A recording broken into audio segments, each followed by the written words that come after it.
Let's get in Mr. Rajagopal Sastry, Chief Financial Officer of Endurance Technologies in this conversation first. Mr. Sastry, great having you. Thanks so much for taking the time out. Before we get to the nuts and bolts of the piece that we had in mind, we've just broken the story that the new GST rates would come into effect from September 22nd, right when Shraddh ends and Navratra begins. We still are a bit unclear about what will happen to the additional 25% tariffs from the US, but let's assume that stays as is until the resolution comes about. Please tell us, how do these two large macro variables impact business for an auto anch business? Good morning. The GST regulation should help us in the overall volume expansion with with the vehicles getting cheaper at the hands of the end customer. It should help us in terms of better volumes. But from a profitability perspective, standalone, it is more volume driven for the companies like in the auto ancillary, because they are largely pass through in nature, and from the cash flow perspective, it could be a benefit. But for those players who are present in the aftermarket and who are dealing with a lot of products from the unorganized sector, this could be a shot in the arm for the aftermarket sales. However, we should watch to see how the overall rates come in. There are different, as of now, I know you said you have broken some news on that, but we'll have to see what is the fine print, what kind of rates are coming in, and where we are present, and then we have to plan our strategies accordingly. The second topic you spoke about was tariff.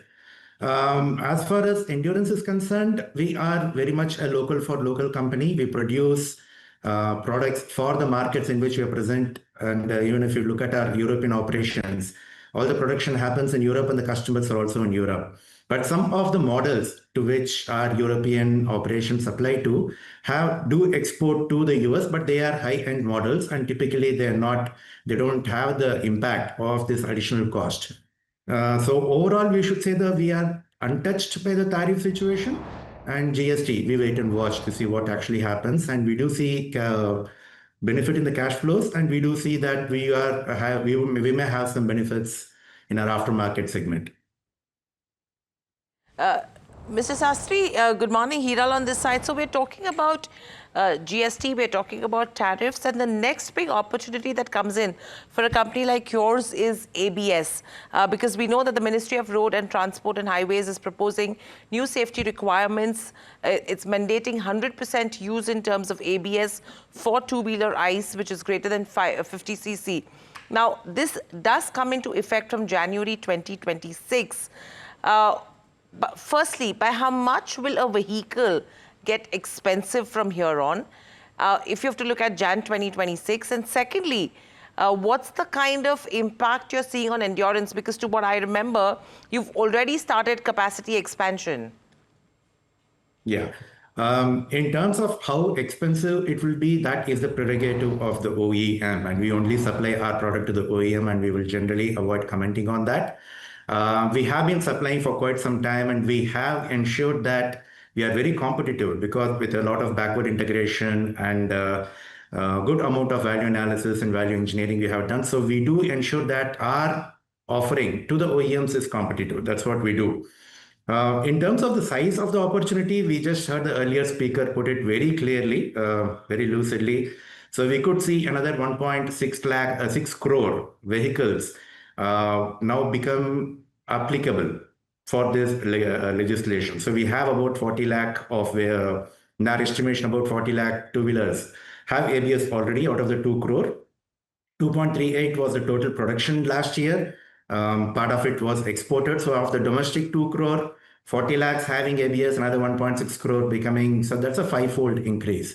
So we are increasing our capacities, again, very accurately put forth by the speaker earlier, from 6.4 lakh anti-lock braking systems to 30 lakh anti-lock braking systems. And with that, we estimate that we should be getting about 25% of the overall market share in when the new regulation comes in. So which is a very good plus for us. And overall, if you look at the way we have been progressing in the past few years, we have been enhancing our capabilities, right? From getting the core technology making it captive, and then enhancing the ability to applicate this technology to the various vehicles with the help of our testing, with our R&D, with our application engineering. And we also have a 27-acre test track where the customers can homologate and also get the certifications for their vehicles. So overall, we produce the complete solution for ABS.